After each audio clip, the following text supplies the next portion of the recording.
자, 오늘 말씀은 누가복음 1장 5절부터 7절까지입니다. 누가복음 1장 5절부터 7절입니다. 제가 봉독합니다. 유대왕 헤롯 때에 아비야 반열에 제사장 한 사람이 있었으니 이름은 사가랴요 그의 아내는 아론의 자손이니 이름은 엘리사벳이라. 이 두 사람이 하나님 앞에 의인이니 주의 모든 계명과 규례대로 흠이 없이 행하더라. 엘리사벳이 잉태를 못함으로 그들에게 자식이 없고 두 사람의 나이가 많더라. 아멘. 신학자들은 농담 삼아서 기독교를 불임의 종교다, 불임의 종교다 이렇게 얘기를 합니다. 사람과 상황마다 조금씩 차이는 있습니다만은 어쨌든 하나님은 역사적으로 결정적인 순간마다 불임의 부부를 준비를 하셨습니다. 창세기도 마찬가지인데 창세기에서 가장 중요한 사람은 아무래도 아브라함이죠. 아브라함으로 인해서 어떤 역사의 변화가 전환점이 생기게 되는데 그만큼 중요한 사람이었던 거죠. 그러니까 아브라함은 열쇠를 가진 사람이었습니다. 그래서 아브라함이 이 열쇠를 어떻게 쓰느냐에 따라서 인류의 역사가 바뀌는 거죠. 근데 우리도 그럴까요? 여러분도 그렇게 믿고 사시기 바랍니다. 여러분의 가정이, 여러분의 자녀가, 우리 교회가 에이 아무것도 아니야 이러면 아무것도 아닌 겁니다. 그런데 하여튼 저는 그런 믿음은 있어요. 제가 뭐 대단해 보이진 않지만 누가 봐도 대단해 보이진 않죠. 제가 그 정도 또 객관성을 갖고 있거든. 하지만 아브라함 목동 아니에요. 목동인데 제대로 믿음으로 살아내니까 인류의 역사를 뒤바꾼 사람이 되는 것처럼 그거는 살아봐야 아는 겁니다. 지나봐야 아는 거예요. 그러니까 여러분도 이런 믿음으로 신앙생활 하시기 바랍니다. 나 하나 잘못되면 세상이 무너진다. 믿으시면 속으로 아멘 하시기 바랍니다. 우리 교회 잘못되면 세상이 무너지는 거예요. 아브라함이 그런 사람이었는데 신기하게도 하나님은 아브라함과 사라의 태를 닫으시죠. 왜 닫으셨는지는 그 당시에는 아무도 알 길이 없는 겁니다. 어찌 됐든 간에 하나님의 숨은 계획과 뜻이 거기 있었고 불임을 통해서 일하신 거죠.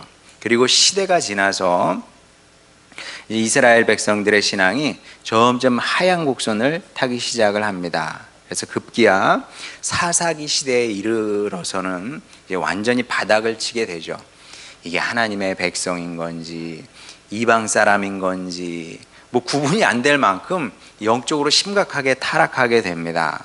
이제 하나님의 뜻에 부응하지 못한 그런 민족이 돼버린 거죠. 이 당시 하나님의 심정이 어땠는지 이사야서 5장 1절부터 2절이 잘 표현하고 있습니다. 비유의 말씀이죠. 나는 내가 사랑하는 자를 위하여 노래하되 내가 사랑하는 자의 포도원을 노래하리라. 내가 사랑하는 자에게 포도원이 있으며 심히 기름진 사내로다. 땅을 파서 돌을 제하고 극상품 포도나무를 심었도다. 그 중에 망대를 세웠고 또 그 안에 술틀을 팠도다. 좋은 포도 맺기를 바랐더니 들포도를 맺었도다. 이건 뭐 설명이 필요 없어요. 누가 농부고 밭은 무엇이고 포도나무는 누군지 너무나 분명합니다. 하나님의 깊은 실망의 마음을 이렇게 비유로 표현하고 있죠. 자, 그런데 이런 신앙의 이 바닥을 치는 거예요. 이스라엘의 신앙이 점점 바닥을 치게 되는데 계속 그렇게 될 것처럼 보였는데 그런데 이 실망과 절망의 분위기를 한순간에 뒤바꾼 사람이 등장하게 됩니다. 사무엘이죠.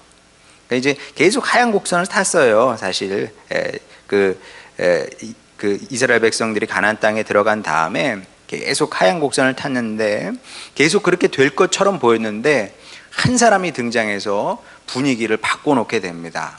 그래서 사무엘 시대를 가리켜서 신학자들은 부흥의 시대다. 어쩌면 한 두 번째 부흥의 시대 뭐 이렇게 얘기해도 될 것 같습니다. 모세 때 한 번 있었고 그리고 사무엘 시대에 이제 부흥의 시대가 열리게 되죠. 그러면서 수백 년 만에 처음으로 이스라엘 백성들이 하나님을 향한 사모하는 마음이 생겨났더라고 사무엘상에 기록되어 있습니다.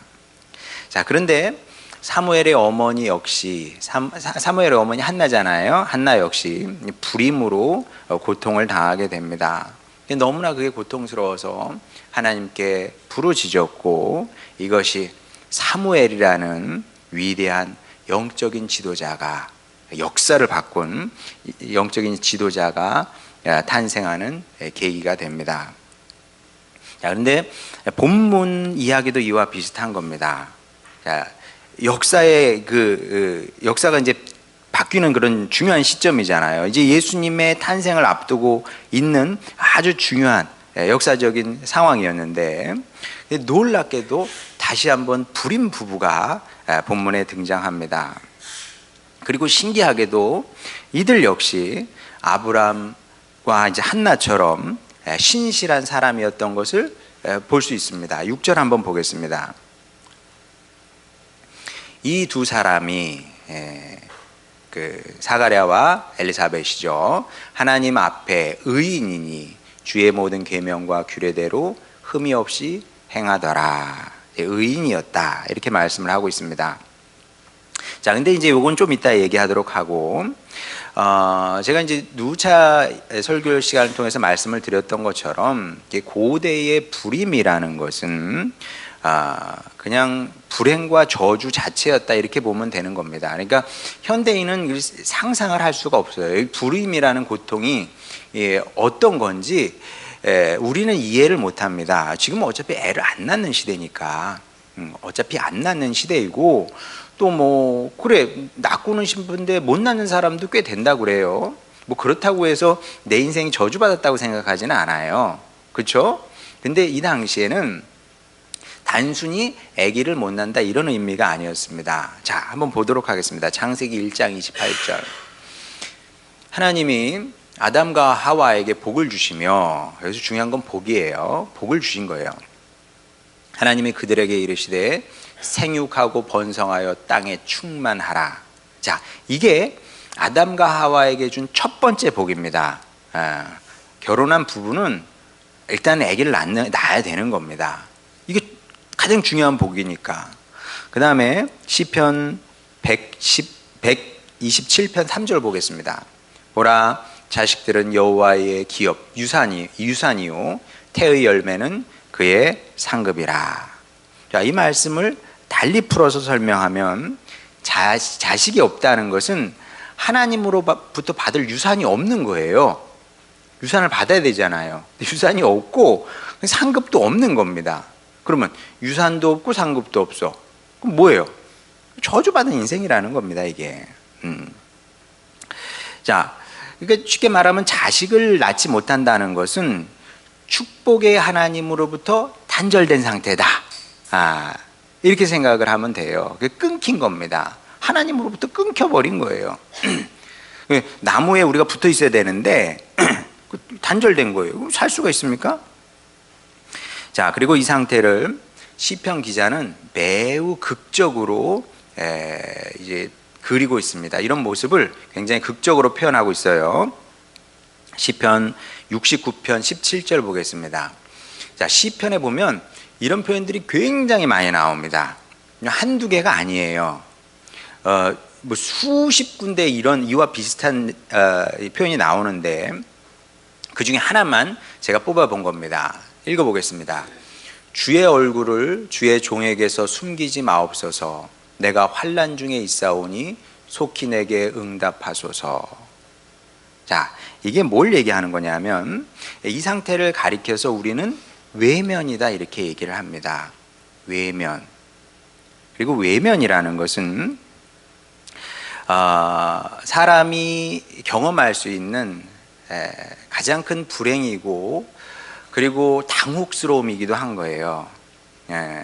여러분이 어떤 그 빠져나올 수 없는 구덩이에 빠졌다고 생각을 해보세요.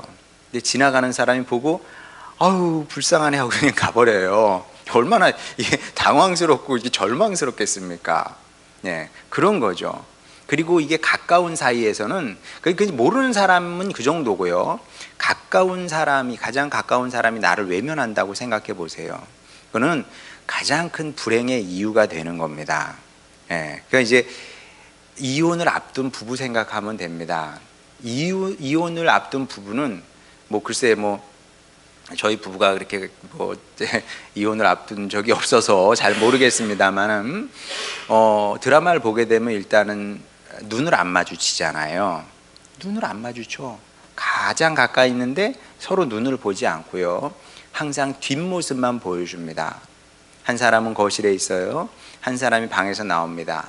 바로 획 들어가지고 등을 딱 보이잖아요. 그렇죠? 그러니까 가장 가까운데 사실은 가장 먼 거죠. 근데 시편 기자들이 지금 그 얘기를 하고 있는 겁니다. 하나님은 분명 나에게 가까이 계실 텐데, 하나님이니까. 근데 얼굴을 돌리고 계신 거예요. 나를 보고 계시지 않아. 난 이게 어려운데, 환난 속에 있는데, 나 지금 불쌍한데, 아무도 나를 도와줄 수 없는데, 날 도와줄 수 있는 분이 하나님밖에 없어요. 환난 속에 있으니까. 환난 속에 있다는 것은 나를 도와줄 사람이 없다는 거예요. 그럼 하나님은 도와주셔야 될 거 아니에요. 근데 얼굴을 돌리고 있어, 하나님이. 불러도 대답 없는 당신이야. 이런 상황인 겁니다. 자, 그러니까 그 시편 기자들이 하나님과의 관계 속에서 이런 이제 절망스러운 그리고 이 불행한 느낌을 이제 갖고 있었던 건데, 엘리사벳도 다르지 않았을 것 같습니다. 하나님이 살갑게 느껴질 리가 없죠. 어떻게 하나님이 살갑게 느껴지겠습니까? 내게 자식도 주시지 않았는데.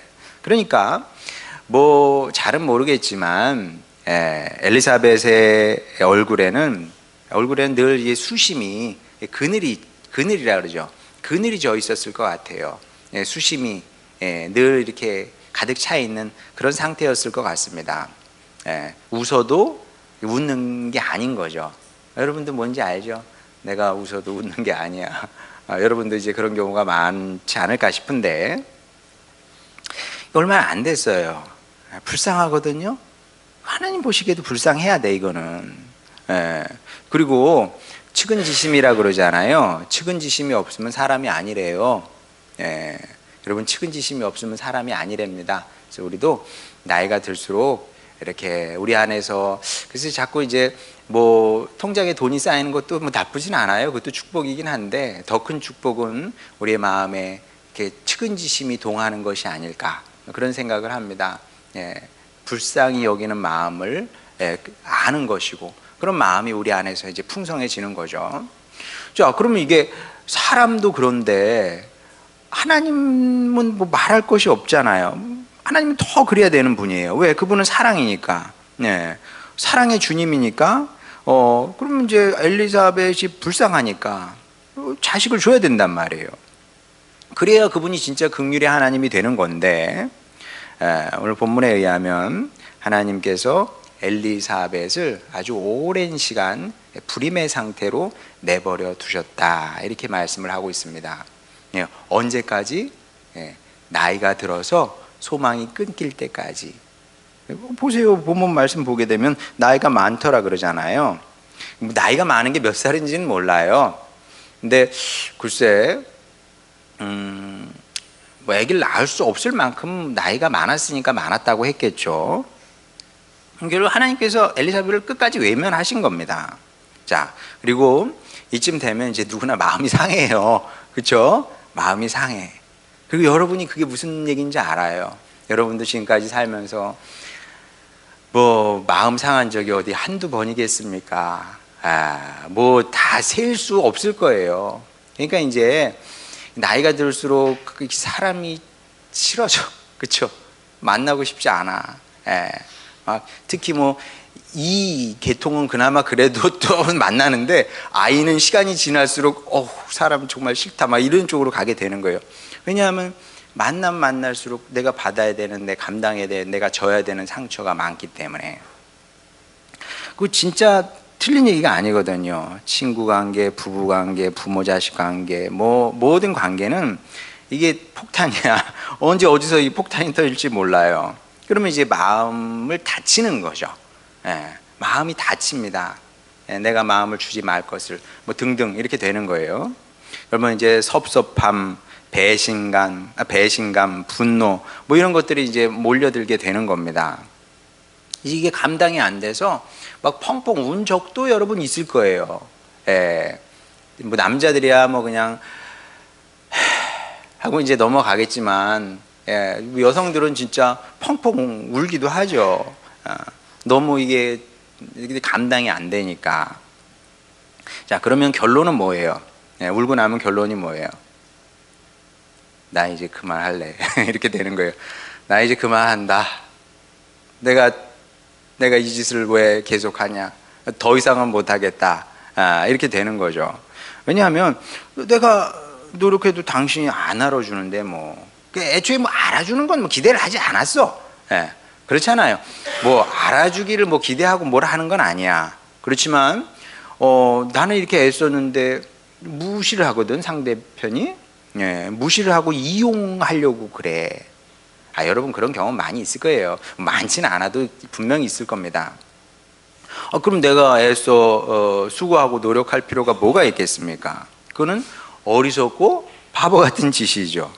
자, 엘리사벳도 얼마든지 그렇게 생각할 수 있었습니다. 하나님이 나를 외면하는데 굳이 내가 좋은 신앙인으로 살 이유가 뭐가 있겠습니까? 예, 내가 그분의 말씀을 들어야 될 이유가 뭐가 있겠어요? 그분의 말씀을 따라 살아서 그분에게 기쁨을 드릴 이유가 없는 거예요. 그분이 나를 무시하니까. 눈에는 눈, 이에는 이 이렇게 되는 겁니다. 하나님이 나를 외면해? 나도 하나님을 외면하면 되지. 이렇게 생각할 수도 있는 것이고, 그리고 실제로 이렇게 반응하는 사람들이 꽤 있어요. 꽤 있습니다. 그래서 제가 누차 얘기하지만 이런 걸 가리켜서 시험에 들었다 이렇게 얘기를 한다 했죠. 자, 그런데 여러분은 그러지 마시기 바랍니다. 그건 뭐 그러지 말라고 이런 말씀들이 있는 거죠. 이제 역사의 그 전환점에서 쓰임을 받았던 사람들이 다 비슷했다는 것은 다 이유가 있는 거예요. 하나님께서 쓰시는 사람들의 공통점이 있는데, 이제 엘리사벳도 이제 마찬가지죠. 엘리사벳도 충분히 시험에 들 수 있었고, 그런다고 해서 누가 그에게 돌멩이를 던지겠습니까? 이해되잖아요.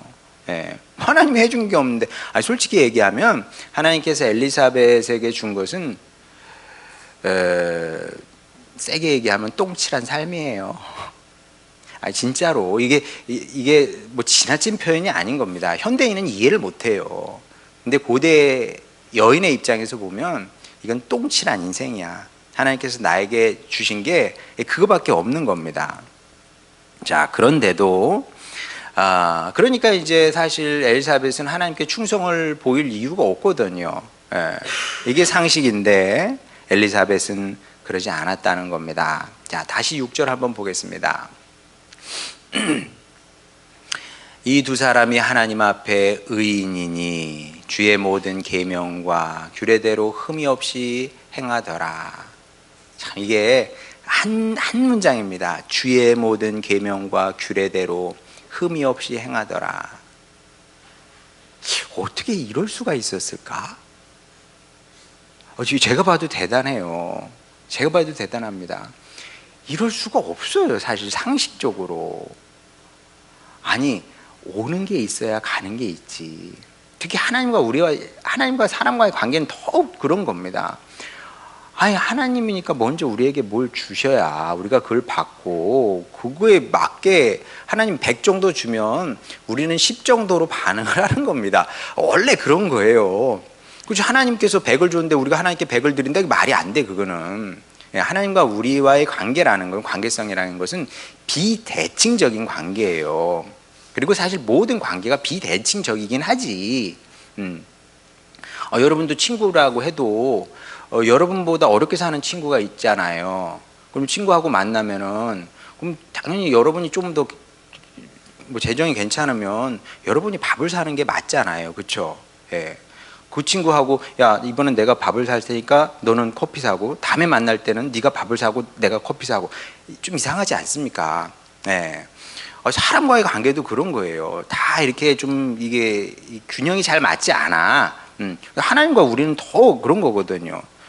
압도적으로 하나님께서 힘이 더 많으시지. 하나님께서 100 주시면 우리는 감사의 마음으로 10을 이렇게 뭐 그게 뭐가 됐든 간에 그렇게 표현을 하는 겁니다. 자, 근데 하나님이 주신 게 없어. 내가 줄 게 뭐가 있어요, 하나님께. 이렇게 되는 거예요.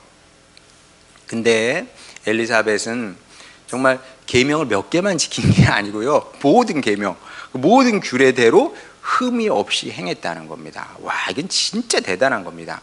예, 남이 해서 별거 아닌 것처럼 보이지만 정말 이 사람은 하나님께서 아무것도 주는 것이 없어도 진심으로 진정으로 하나님을 사랑하고 섬겼다는 것을 이제 보여주고 있는 거죠. 그러니까 의인이었다 이렇게 얘기를 하는 겁니다. 자, 그러면 이런 엘리사벳을 이제 하나님께서 정말 외면하셨느냐? 자, 이게 중요한 겁니다. 하나님께서 정말 못 본 척하고 계셨을까? 정말 항상 등을 돌리시고 엘리사벳은 그냥 열외로 치부를 하셨을까? 물론 엘리사벳은 그렇게 느꼈을 수는 있어요. 그렇죠. 느낌은 오지.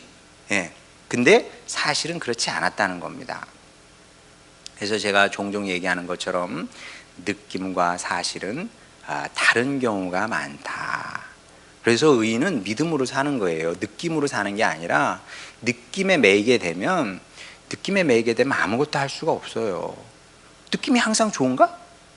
여러분 아침에 일어나면 막 상쾌하고 와 오늘 막 그냥 소망으로 가득 차고 막 그냥 뽀글뽀글 막 그냥 기쁨이 막 올라오고 막 그래요? 아니에요. 내일 아침에 일어나 보세요. 아씨 월요일이야. 우리 아들도 그래요. 아빠 오늘 오늘 월요일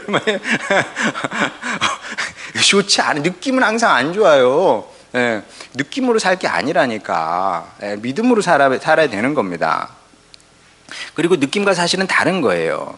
자, 실제로 엘리사벳이 느낄 때는 하나님이 나를 외면하는 것처럼 그렇게 느껴졌겠지만은 사실은 하나님의 눈은 항상 엘리사벳을 향해 있었다는 겁니다. 그리고 엘리사벳에게 가장 좋은 것으로 갚으실 계획을 갖고 계셨던 겁니다. 자, 다만 때를 기다리고 계셨을 뿐이죠. 자, 어떤 때입니까?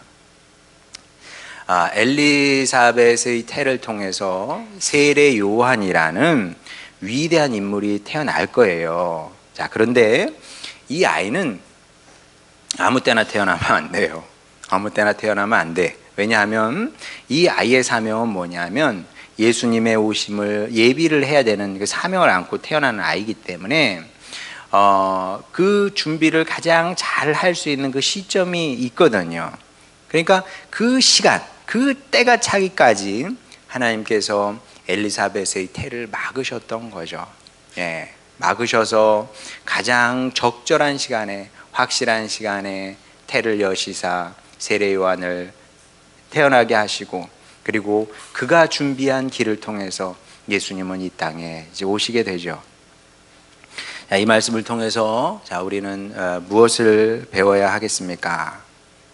제가 살아보니까 누구에게나 불임의 천형 같은 게 다 있습니다. 그래서 인생은 공평한 것 같기도 해요. 불임의 천형. 그게 뭐예요? 우리 마음속에 해소되지 않은 질문이 있는 거예요. 하나님이 무슨 억하심정으로 내게 이렇게 하실까? 하나님 도대체 왜 나에게 이것밖에 주실 게 이것밖에 없었어요? 하나님 나한테 왜 이러세요? 어떤 목사님은 그러더라고요. 하나님이 이제 저를 제발 그만 때리세요. 많이 때리셨잖아요. 이제 그만 때리세요. 이렇게 기도를 했다고 그러더라고요. 다 누구에게나 그런 이 천형 같은 천형이죠. 하늘이 내리는 벌, 이런 느낌이 드는 뭔가 인생의 고통, 굴레, 어려움 뭐 이런 것들이 있는 겁니다. 자, 여러분이 이런 문제를 갖고 저에게 가지고 오면 제가 무슨 말을 해줄 수 있겠어요? 예. 기도하겠습니다, 집사님. 그거밖에 없어요. 예. 기도하자고 해야지. 그럼 제가 뭐라 그러겠습니까? 자, 그러면 제가 답을 모를까요? 에이, 제가 그래도 성경도 연구하고 신학도 오래 공부했는데 답을 모르겠습니까? 답을 다 알아요. 여러분이 문제를 가져오면 제가 답을 다 할 수 있어요. 자, 그런데 그 답이 도움이 안 되거든. 제가 아무리 성경적으로 맞는 답을 하고 하나님께서 가지고 계신 답을 여러분에게 제가 그 중간에서 전해 드려도 위로가 되지 않아요. 그 답을 아는 게 큰 힘이 되지 않는다니까요. 자, 그렇지만 우리가 설교 시간이니까 여러분 알고는 있기를 바랍니다. 제가 답을 말씀을 드릴게요. 여러분의 천영에 대한 천영과 같은 이런 하나님 나에게 주실 게 이거밖에 없나? 왜 하나님 나에게 이렇게 하시나? 왜 나를 도와주시지 않는가? 하나님의 능력을 뒀다가 어디다가 쓰시려고 나에게 이렇게 섭섭하게 하시나? 등등 이런 질문에 대한 답을 제가 드릴게요. 그래도 하나님이 오르십니다. 그럼요, 하나님이 오르시지. 하나님이 오르신 겁니다. 이게 답이에요. 하나님께서 사라의 태를 닫으셨습니다. 한나의 태를 닫으셨습니다. 엘리사벳의 태를 닫으셨죠. 막으셨습니다. 하나님이 잘못했습니까? 하나님이 틀렸습니까? 아니요. 하나님께서 오르셨죠.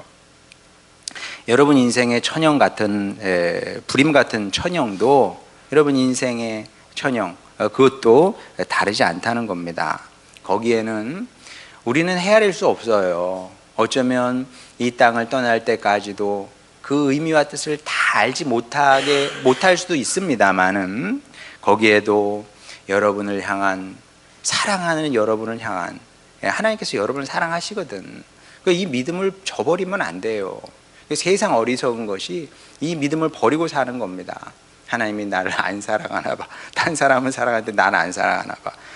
자식을 안 사랑하는 부모가 없는 것처럼 하나님께서 여러분을 왜 안 사랑해요? 다 사랑하시지. 여러 사랑하는 여러분을 향한 하나님의 선하시고 아름다운 뜻이 있는 겁니다. 이 사실을 믿으시고 하나님을 향한 섭섭한 마음이 올라오더라도 올라오죠. 어떻게 안 섭섭해? 섭섭하지. 저도 많은 시간 섭섭했어요. 하나님께 섭섭한 마음이 올라왔지만 그래서 눈물이 앞을 가리죠. 그렇다 할지라도 엘리사벳처럼 애써 충성된 성도의 삶을 사시기를 바랍니다. 제가 여러분의 얼굴을 이렇게 보잖아요. 사람의 얼굴이라는 것은 내면을 정말 잘 표현합니다.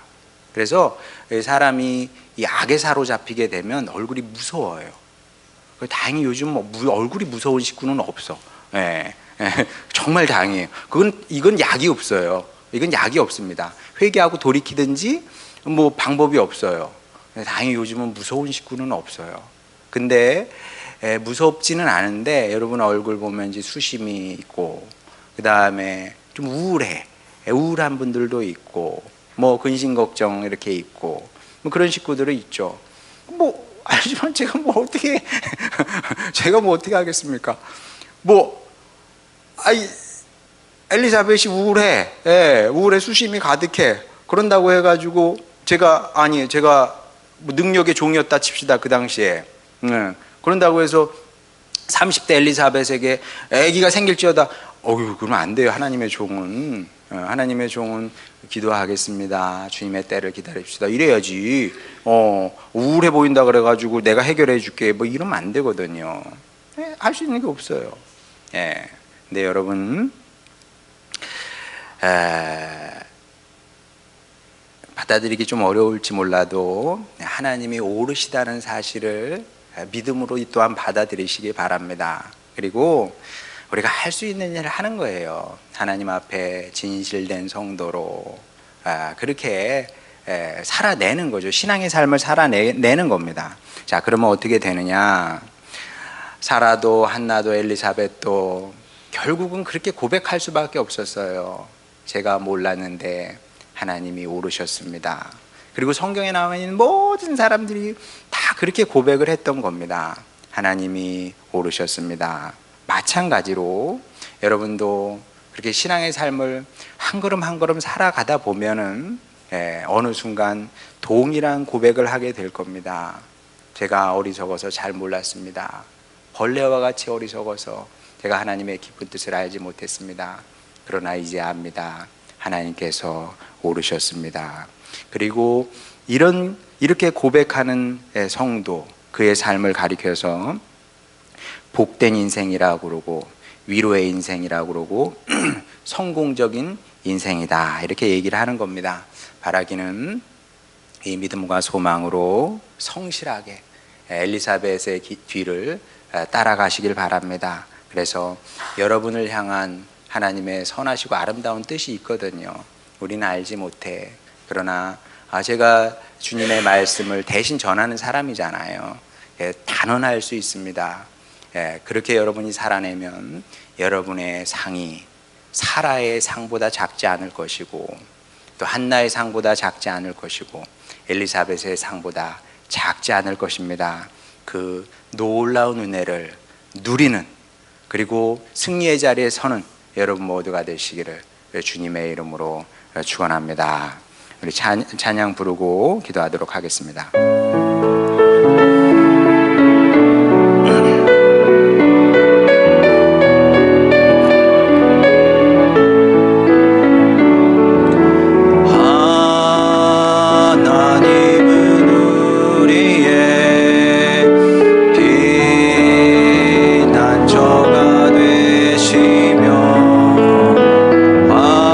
환난 중에 우리의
주시옵소서. 이렇게 기도하시기 바랍니다. 더 큰 믿음이 우리에게 필요합니다. 어떤 믿음이요? 하나님께서 여러분을 사랑하시고요, 또 하나님께서 여러분을 지금도 주목하여 보고 계십니다. 그럼요, 물론 이제 우리가 볼 때 아무것도 하는 것 없지, 솔직히 우리 죄인이잖아요. 또 부족한 것 너무나 많아요. 근데 그래도 여러분, 하나님에게 소망이 있다면 누가 하나님의 소망이 되겠습니까? 아니, 저 큰 나라 대통령들이 하나님의 소망이겠습니까? 우리나라의 위정자들이겠습니까? 경제인이겠습니까? 과학자이겠습니까? 그래도 이 좋은 날에 어디 다른 데 가지 않고 꾸역꾸역 여러분 이 자리에 나와 있잖아요. 힘든 마음을 이끌고 그래도 주님으로 살아보겠다고 이 자리에 나왔습니다. 그래도 하나님의 소망은 여러분이고요, 여러분의 가정이고 또 교회이고 그렇습니다. 하나님께서 여러분을 주목하여 보시고요, 또 여러분에게 복을 주시기를 원합니다. 그러니 여러분, 이 믿음을 달라고 이 소망으로 살겠습니다. 그리하여 주님, 저도 엘리사벳 같은 그런 은혜를, 영광을 누리겠습니다. 아버지 하나님, 그 영광의 자리에 저도 있게 하여 주시옵소서. 이런 소망의 마음으로 주님께 간절히 기도로 나아가도록 하겠습니다. 기도하시겠습니다. 우리를 사랑하시는 아버지 하나님, 여기 주님의 자녀들이 있습니다. 주님께서 축복하시는 자녀들입니다. 사랑하시는 자녀들입니다. 이들에게 믿음을 더하여 주시옵소서. 그렇습니다. 엘리사벳이 따로 있는 것이 아니라 우리가 엘리사벳입니다. 우리가 한나입니다. 주님, 주여 이 믿음으로 주님의 백성들 진실함으로, 성실함으로, 충실함으로 주님의 길을 걷게 하여 주시옵소서. 주님 말씀 따라 살아가는 저희들 되기를 원하나이다. 그리함으로 말미암아 주여 우리의 끝까지 승리의 길을 걸어가게 하여 주시옵시고, 아버지 하나님, 누군가 이 사명을 감당을 해야 됩니다. 그래야 역사의 수레바퀴가 구르게 됩니다. 구원의 수레바퀴가 구르게 됩니다. 우리 하늘 소망 되신 분들이 이 일을 하게 싸우니 성령이 오셔서 우리 식구들의 마음을 붙들어 주시옵소서. 아버지 하나님, 축복하여 주시기를 원하나이다. 그리하여 치지 않게 하여 주시옵시고, 아버지 하나님, 이 믿음과 소망으로 끝내 이기게 되기를 원하나이다. 아버지 하나님, 주여 불쌍히 여겨주시사 주님, 우리가 다른 것은 몰라도 이 일에는 반드시 이기게 하여 주시옵시고, 그리하여 주님께서 높이 들어 쓰시는 축복의 사람들, 사역자들 되게 싸우니 아버지 하나님, 주여 주님께서 우리 가운데 착한 일을 시작하셨습니다. 주님께서 선한 일을 시작하셨사오니 주 예수 그리스도의 날까지 이 일을 완성하는 우리 모두가 되게 싸우니 아버지 하나님, 주여 우리에게 힘 주시사 우리를 향한 주님의 선하시고 아름다운 계획을 이루어 주시옵소서. 우리를 사랑하시는 아버지 하나님, 우리의 기도를 들으심을 믿습니다. 주님, 우리도 엘리사벳의 길을, 그 뒤를 따라 걷겠습니다. 그리하여 끝내 하나님이 오르셨습니다. 하나님 영광 받아 주시옵소서. 고백하는 주님의 자녀들 다 되게 하여 주시옵소서. 예수님의 이름으로 기도드렸습니다. 아멘.